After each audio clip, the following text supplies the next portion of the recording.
If you're like me, you've thought about going solo and starting your own business. But how long after you start to think about your own business does the fear, uncertainty, and doubt start to show up and stop you from moving forward?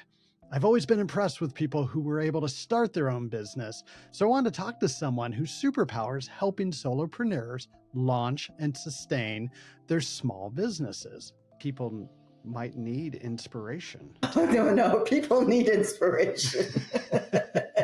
Really what I think my life's purpose is to help other people launch and run their own businesses so that they can have a more fulfilling life and career. Liz Steblay walked away from a successful career with a consulting firm to have better work-life balance and do the consulting work she loves to do on her own terms. And along the way, she found she has a superpower to help people like her launch and sustain their own business. The single thread that goes through the whole career is empathy. Let's make it that way. Let's be more human. The world needs us to be more human and more empathetic. Hi, I'm Roger Castro, and welcome to the What Do You Know to Be True podcast. In these conversations, I talk with everyday people about their extraordinary skill, their superpower, and the meaningful impact it has on others. The goal is not to try to emulate or hack our way to a new talent. Instead, the intention is to learn more about their experience with their superpower. And in doing so, maybe we can learn something about the special talent in each of us that drives us towards our potential. If you're ready, let's dive in.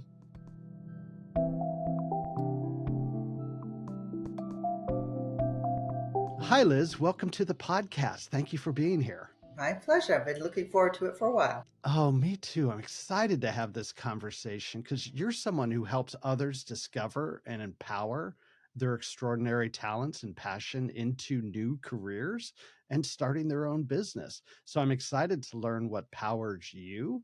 But before we get too far, can you tell us a little bit about Liz Steblay? Started my postgraduate career as an internal consultant at Intuit, doing organizational development work.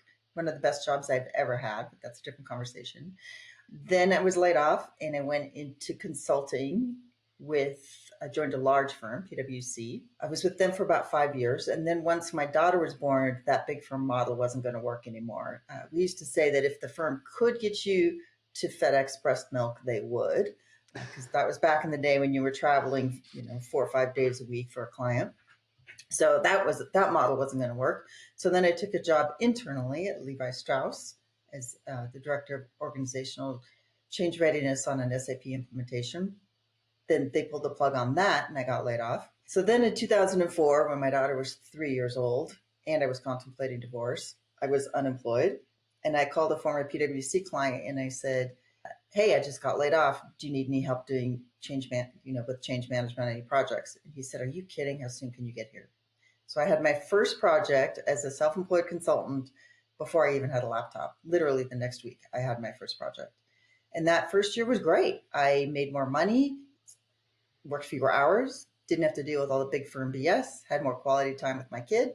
And I thought, well, this is great. Everybody should be doing this. But of course, it's not quite that easy, being self-employed. And when that project ended, I was flat-footed, caught short. I didn't have anything else lined up. Now, by this time, I was a single mom. I was thinking, oh, shoot, which was not exactly the words I had in my head, but I panicked. And I was like, what am I going to do? Because I knew I didn't want to go back to a full-time job. And so I interviewed with some boutique agencies, and I found out that their business model was they would keep 35% of whatever the client paid. Okay, fine. I ran the numbers though, and I realized that on my typical project, they were going to make about $45,000. And I said, oh no, I am not willing to give up $45,000 of income just to have you find a project for me. And they said, well, we also manage the client relationship. I'm like, any good consultant can manage their own client relationship. So I said, no, thank you. And I doubled down on my networking, found my next project, and the one after that, and the one after that. But I've also been a keen observer of what works, what doesn't work, what are other people doing, etc. About 5 years after being a solo consultant, I saw a need in the market. And so I started my first company, ProKo agency, which still exists. That's actually how I make my living. And ProKo is a matchmaking agency that represents independent consultants who specialize in org effectiveness, and we handle their contracts and place them with Fortune 500 companies. Just as I had interviewed with those agencies back in 2005, now I run one. But our markup is only 10%, not 35%. I was going to ask. Yeah. So, we're more of a consultant first kind of an organization. So anyway, as a result of growing ProKo into a multi-million-dollar national business, I got the reputation as a person to call if you have questions about being self-employed. Do I need an LLC? What do I charge? How do I get started? What kind of insurance do I need? You name it. I got the questions, and I was getting the same questions over and over. And I said, okay, there's got to be a better way to help more people. I reached out to 2 fellow independent consultants or solopreneurs, and I said, hey, I got this idea for this educational organization and community where people can learn how to launch and grow their own consulting businesses. And my friends said, yes, we should do it. And so that's how we created the Professional Independent Consultants of America, otherwise known as PICA. So that's an educational organization and community for people who want to launch and grow their own business. The thread that I'm finding through this is that you found going independent sort of out of a need, but then also out of this desire of wanting more control. And not like a negative control, but more of a like, oh, I'm not going to pay you to find me work. I can find work. I can manage the client. And so you were taking control of not only your career, but the way how you're going to be able to support your family.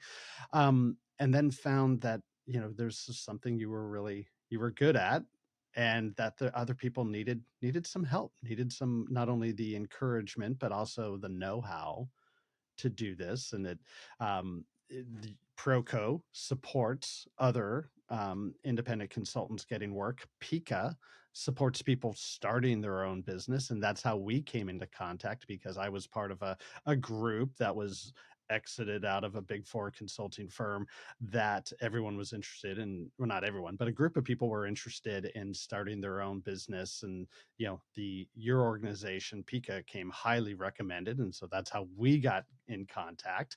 And then you just recently published a book, Succeeding as a Solopreneur.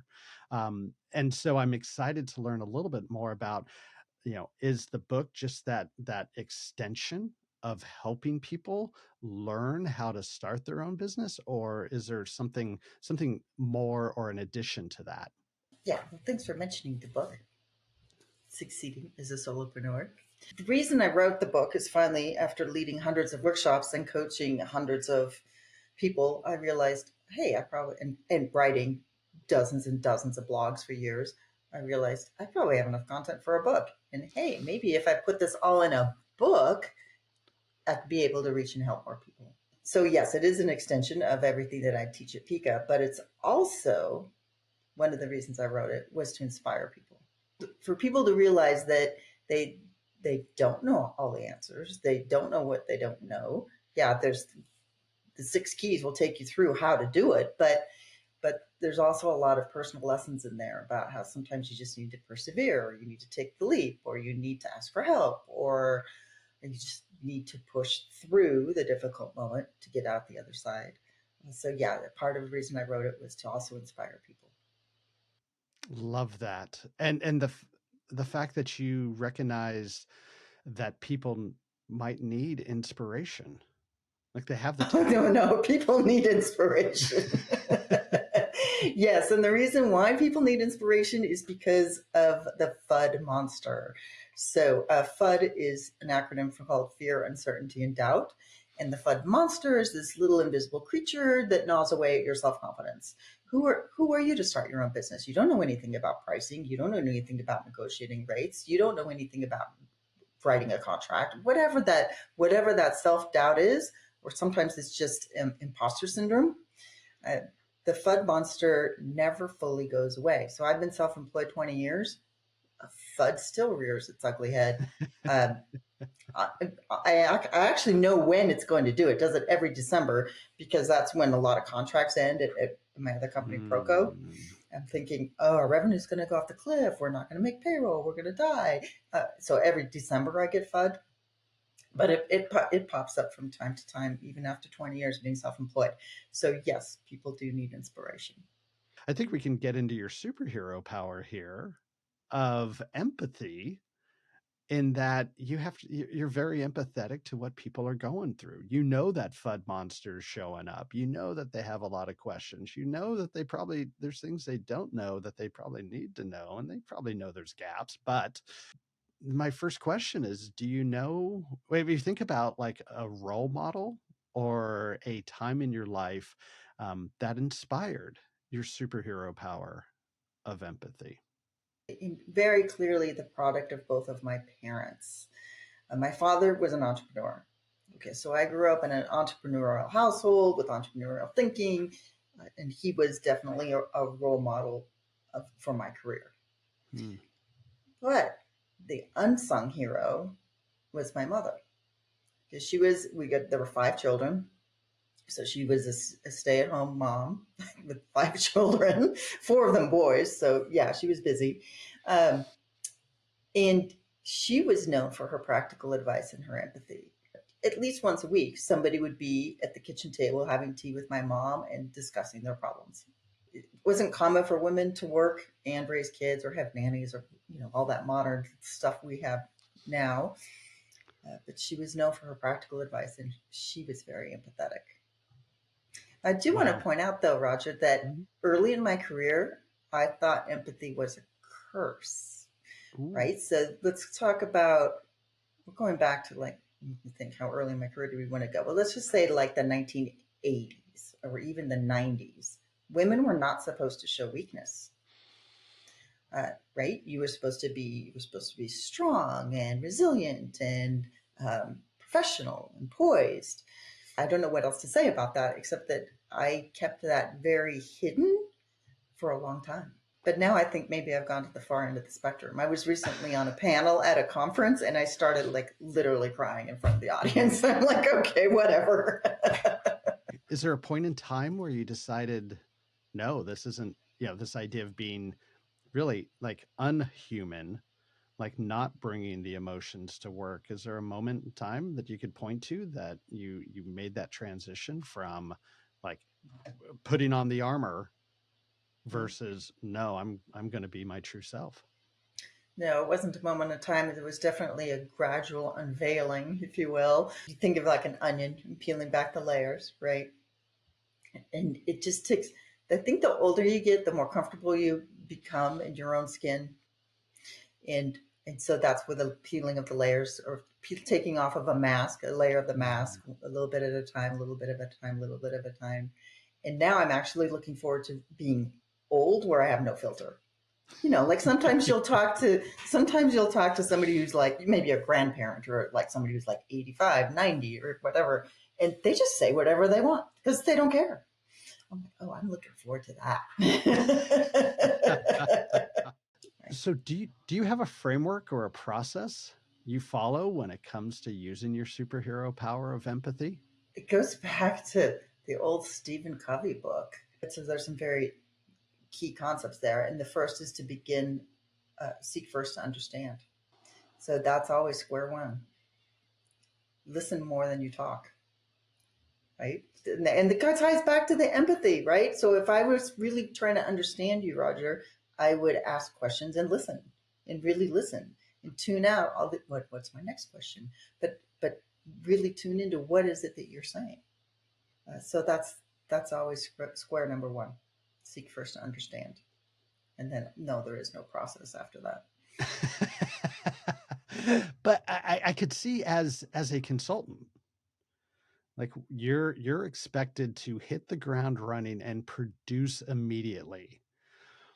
And Yes, but that's but often a mistake, right? If you rush in with recommendations and with all your knowledge and I'm the expert and blah blah blah blah blah blah blah, you're not really understanding what the situation is. right. And that's why it's so important to first seek to understand, like, and be hyper aware of what clients and their colleagues are saying, because you have to be picking up on, what's in between the lines, what's in between the words. You have to be watching the physical cues and the facial gestures and body language, and like you have to pick that stuff up so quickly. Yeah. That I think a lot of good consultants underestimate how good they are at empathy, because they're using sort of a tactical empathy. This is a skill I use at work, but it might not be something I do when I'm no longer billing hours. It's a But I great think skill with kids too. So what is the relationship between your superhero power of empathy and your purpose? The superhero power is like the fuel. Empathy is the fuel. And my purpose of helping others create their career of their dreams is it's like the vehicle, if that makes any sense. So Mm-hmm. the empathy is internal, but how it's manifested is with this go for it encouragement and coaching and teaching that I do through ProKo, which is really what I think my life's purpose is to help other people launch and run their own businesses so that they can have a more fulfilling life and career. I've recently turned 60 and I recently published my book. Mm-hmm. And both of those things happening within a month of each other has really made me reflective, appreciative, contemplative. And so I've been doing a lot of retrospective thinking lately. And so maybe the timing of this interview with you is, or conversation with you, is just another part of that step of looking back on my whole career, and now what my half retirement is, which is basically helping other people launch and grow their own businesses, which I can do forever because I love it.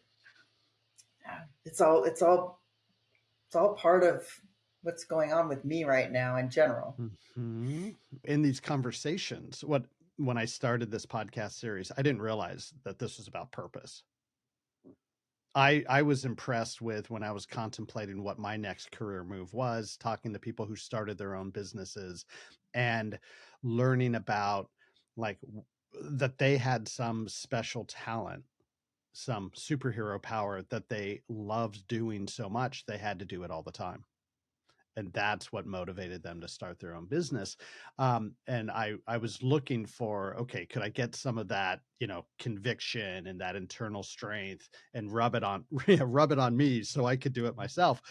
And we'll have conversations that, I mean, just that pathway of what I'm finding is for not everyone, but a lot of people, their superhero powers based on attending to an unmet need or attending to something that's really, they just discovered this thing is really powerful for them. Either way, they want more of it. It feels good. The more they attend to that thing, the better they get at it. And then they start doing it for other people. And, oh, now it feels really good. Now it is meaningful. Now it's, a purpose. And so Gallup had a piece of research that they shared that talked about, like 64% of Gen Z and millennials are searching for their purpose in their jobs. And it's like, ooh, that's like 20 and 30-year-olds looking for purpose. And I think you need to be out in the wilderness a little bit. I 100% agree. I didn't really figure mine out till I was like 55. Seriously, I think it's something you come to in through through life's experiences, through work experiences, introspection, knowing yourself better. It's a journey. It's a life purpose is more of a journey to a destination. It's not the plan to get to the destination, if that makes more sense. Mm-hmm. You sort of arrive at it, not accidentally, but you figure it out through looking backwards, not looking forwards. Mm-hmm. And what I have, looking inwards. yes, love that. In some of these conversations, we'll talk about purpose. It's not a destination, but it is the path, and it is how you do something. It is the lifeblood of the thing you're doing. It's not an end goal. It's not Yeah. something you're striving to. It's something you do throughout and guides you throughout. And what I love about these conversations is I'm just getting to talk to people who are living into their purpose, um, as much as they understand it, as a way of learning more about it myself. And I'm getting more curious with every conversation. Um, and I think there is an opportunity to, just through these conversations, for have other people listen in and maybe understand a little bit more about their own, look inward to find, what's meaningful for them. But I am finding that, the multiple paths to uncovering, discovering, revealing, whatever word works for you, um, what one's purpose is, for right now. And we could have multiple purposes too. I mean, purposes could change over time just as well just as, like you change jobs. Absolutely. yeah, So when it comes to life purpose, though, I think you have to have lived a large portion of life in order to sort of figure that out, right? But I don't.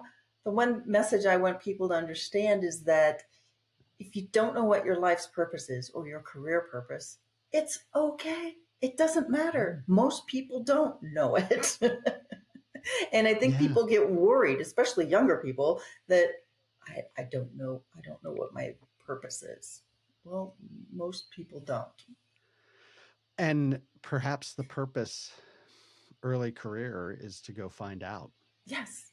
what it Experiment. is. Do your best and just experiment. See what you Right. love. Earlier, you talked about how people step into self employment or they create companies to fill an unmet need. But there's really a Venn. If you can picture a Venn diagram of three circles overlapping in the middle, one is what are you really good at? What do you love to do? And what does the world need, or what does the market need? Right. So you could be the world's best person at and absolutely love underwater basket weaving, but there's no market or need for it. So that other circle is very important. But that's where real true joy in work can blossom. So, what's the impact on you when your superhero power of empathy has had a positive impact on someone else?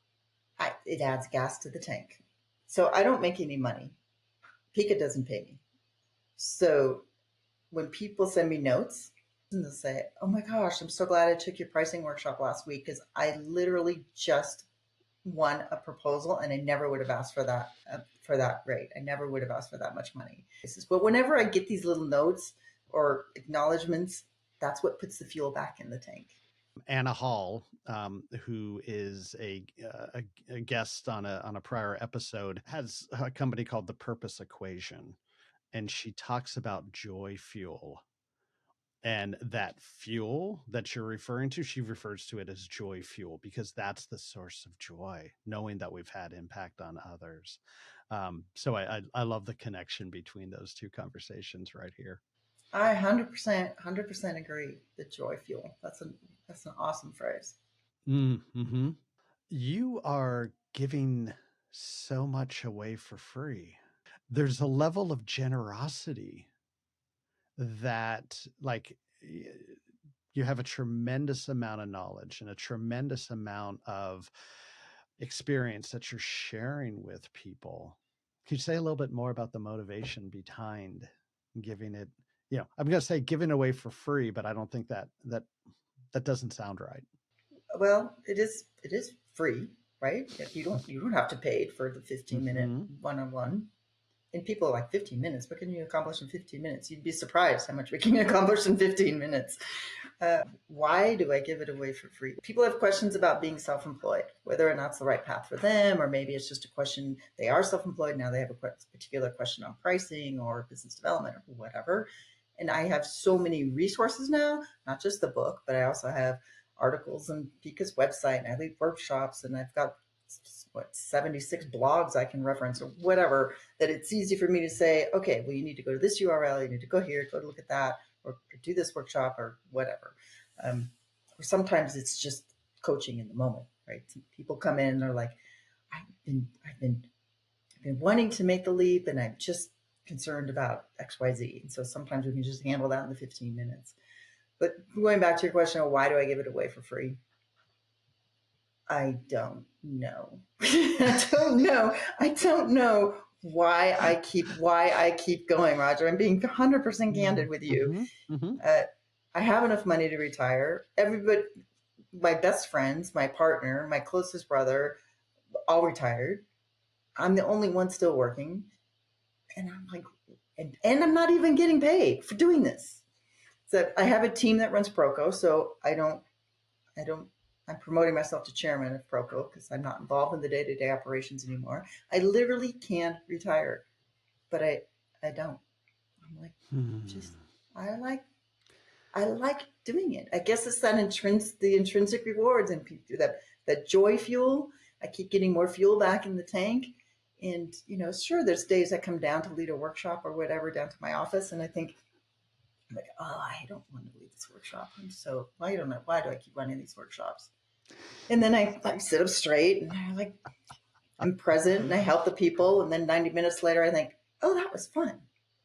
I'm so glad I did that. I just helped 10 people or whatever. And then I go play golf or whatever. So I don't know why I keep doing it. I guess it's just for the joy fuel. I love that. That's inspiring in and of itself. I recently heard someone retell a joke that they heard Jim Gaffigan tell, which was around how, like, with medical advancements, people are now going to live to be 140. And Jim asked the crowd, who wants to play that much pickleball? Exactly. So what do you know to be true about your superhero power of empathy? I can't escape it. It's my nature. Just like you can't get rid of the stripes on a zebra, I cannot get rid of the empathy. And so maybe that's why early in my career, I never really had true confidence in myself because I was not being authentic. I was trying to be that stoic professional person all the time. But really, it's much more powerful to be authentic and let the empathy out, right? That's what I know to be true, is it's inescapable. Your superhero power is inescapable. Ooh, letting the empathy out. I love that. That's powerful. It's new? I don't know. New? Is it okay for women to be empathetic in the workforce now? Is it okay for a man in a leadership role to be empathetic and tear up? It should be. Let's make it that way. Let's be more human. The world needs us to be more human and more empathetic. Yeah, we have gotten away from the things that connect us, and we all desire human connection. And that happens from being more human because we got to connect to something. So yes, we need more empathy. We need more humanity in the workplace. Yeah, boy. I mean, man, there was some book I read when I right out of college. I don't remember, but it was for women in business, and like one of the guidelines or rules was to emulate the way men dress in business. So I don't. This is really dating me, but women used to wear like not ties but little bows here, and then another piece of advice was to always wear a jacket or a blazer, to emulate what the men in leadership look like. And I'm thinking now, like, no.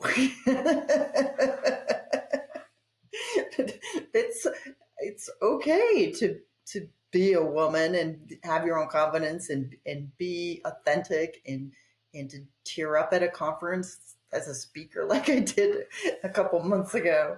I think that's what the world needs. Yeah, I totally agree. And if we're trying to connect, and we see this, you mentioned your change management background, like we're always trying to connect, with people's heads and help people understand the why and help, what's in it for them, and try to get, move their butts and boots into, this new thing that we're trying to move them. But we forget the heart, and we don't Yes. speak to people's hearts. And I think when you show true emotion, people will respond to that in a positive way. Right. I mean, if you Hopefully, tear up, someone else ideally. tears up. Well, yeah, the sociopaths can go like they could go to a works, and there's a few companies that I think does a really good job at acquiring them. But for the most of us, like we want to be able to achieve business goals, but in order to thrive in the workplace, we got to bring all of us. We got to bring all of who we are into that situation. So It I takes some think, bravery and some courage. It's a little bit easier when you're self-employed because uh, your boss isn't going to chide you for behaving one way or another, right? oh, is that true? Well, Isn't it like a little bit of that, the the fun fun, monster, the right? Yes, fun monster? maybe. Yeah. but Maybe the boss, you, right? yeah, yeah, no, I'm with you. I'm also thinking about, like, not only I'm with you, but like the saboteur, the FUD monster, whatever we want to talk about, those gremlins in our head might get talking to us at times. But um, there's usually, what I have found in my career, there are times when I'll ask a question in a large, in a conference room setting, with multiple people there, and there's that 15 to 30 seconds of silence, and there's that question that goes on in my head of like, okay, was that a brilliant question, or is that a really dumb question? And I just gotta count to 30, and then the next thing that someone says will either validate, okay, that was really good, or like, yeah, not so good. So what did you used to think is true about empathy, but have come to rethink as not true? That it wasn't allowed in the workplace. That there's no place for it in the workplace. There's no place for weakness. So that's not true. Mm-hmm. Yeah, there's no Maybe crying in it, baseball. exactly. Exactly. Maybe in 1986, when I graduated from college, maybe it was true. Maybe there was no place for empathy in the workplace. I don't know. But now I think we need it more than ever. It makes me think about Brene Brown tells this story of talking to, I think it's a group of Navy SEALs who, she's trying to talk about vulnerability. And she's like, these are some badass mofos. Like, these are the Mm-hmm. hardest of the hard. These guys do amazing things. Like, they're not going to connect with vulnerability. So she feels like she's kind of phoning it in. And then she asks, okay, well, like, hey, when's the time that vulnerability comes up for you? Like, she's just like, throwing up the Hail Mary, thinking like it's, they're going to say never. And so she can leave. Um, and there's, the moment of, no response, which she kind of expected. And then an officer raises his hand and said, everything we do requires vulnerability. And that led to a conversation where they actually brought out a manual from like 1948 for naval officers that talked about, officers must demonstrate that they have love, affection, and care for the men under their lead. Wow. And like, when was the last time you saw love in a leadership book? Like, it's, and yet when you Especially a see military book.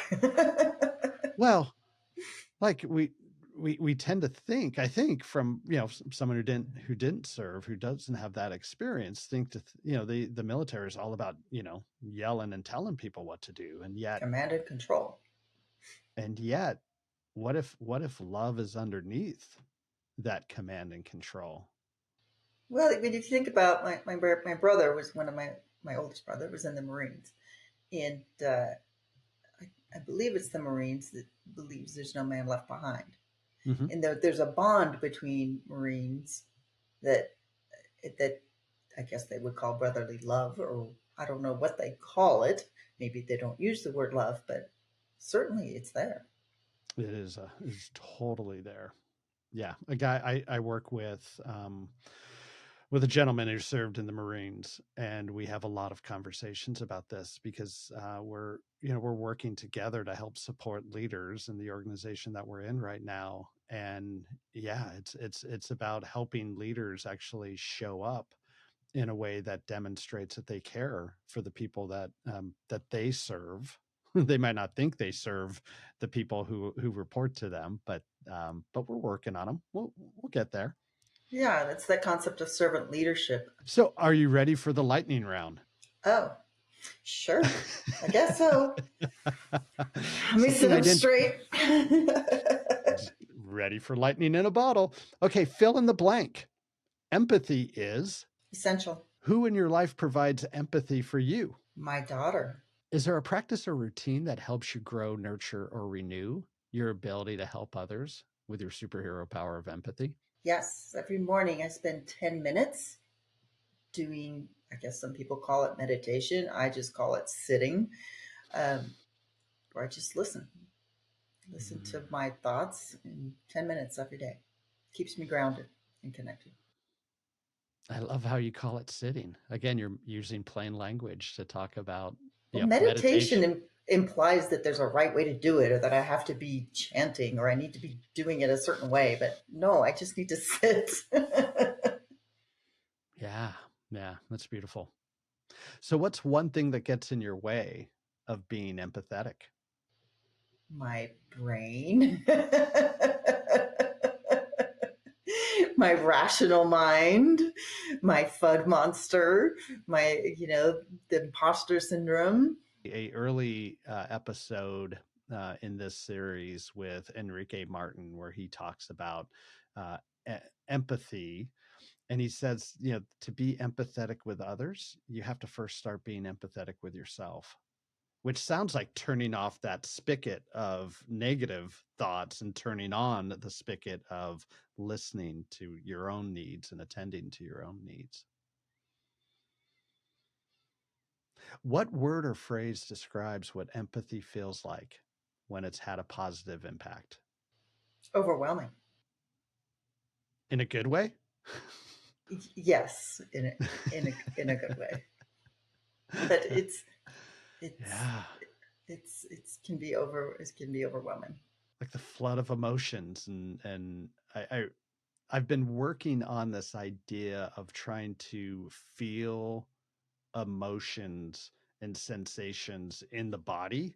You'll hear people will talk about like the somatic Yes. representation of feelings and where are you feeling. It's like, okay, either I'm really, really tight here in the vagal nerve or I feel good. And so I'm my antennae is up trying to identify where am I, where am I feeling these things? And someone recently was guiding me through a process where I actually felt it was like ET and the heart was glowing. I actually felt that. And it's like, yeah, I'm now getting in touch with how that could be overwhelming when your heart is full. I feel it in my eyes. They, Really? yes, they start to tear up, Mm-hmm. and all I have to do is think about it, and it starts to happen. It's happening right now. So that's where that's sort of like my somatic manifestation. Maybe I don't know if I Yeah. used that phrase correctly. No, you did. You did. So if a listener wanted to ask you a question or follow up with you, where would you want to point them to? I do one-on-ones now, 15-minute one-on-ones, ask me anything sessions. And the easiest way to find that, or even more about the book, or more about me, is to go to sixkeys.info, not sixkeys.com, because that URL is way too expensive. So sixkeys.info. And from there, you can find out more about me on LinkedIn. You can, and through LinkedIn too, there's a button there that says book an appointment. And that'll take you to the free 15-minute one-on-ones. But also at sixkeys.info, you can buy the book. You can find out about Pika. You can find out about ProKo. I mean, that's sort of like the landing page for all things Liz. Even though I do have a separate new website that I haven't officially launched, but sixkeys.info is easy to spell. Still a process. Aren't we all? Work in process. So Liz, thank you so much for sharing your superhero power of empathy and your stories and your metaphors. Thank you for making the world of Solopreneur a little bit easier to get into and being there for so many people to feel comfortable to step into a world where they can hopefully be more of their true self, as well as achieve greater things and live into their purpose. So thank you so much for spending the time. This was everything I was hoping for, and it was just such a privilege to be able to talk to you today. Thank you, Roger. Thank you for making me think. Thank you for making me tear up. And thank you for making me reflect a lot. It's been my pleasure. Wonderful. Well, take care. Bye-bye. You too. Thank you, Liz. I'm inspired by how you've combined your entrepreneurial spirit, your courage, and your empathy to lead to your success and contribute to others being able to lean into the future that they want. The question I'm asking myself after the conversation is, where's the FUD monster holding me back from going after my goals? And where could more empathy for myself be the difference between action and inaction? If you like this episode, please do me a favor and share it with one other person. Thank you for doing that. What Do You Know to Be True is a 3 Blue Pens production, and I'm your host, Roger Kastner.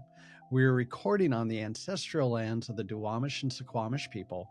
To discover the ancestral lands of the indigenous people whose land you may be on, go to native-lands.ca. Okay, be well, my friends. Because the goal here is to laugh. Sometimes there have been some tears on these episodes. Oh, and great. It's been...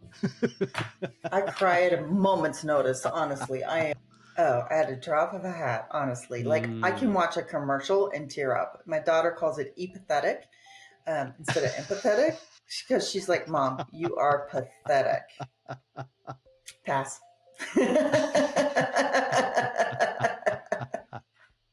Next question. Doesn't matter.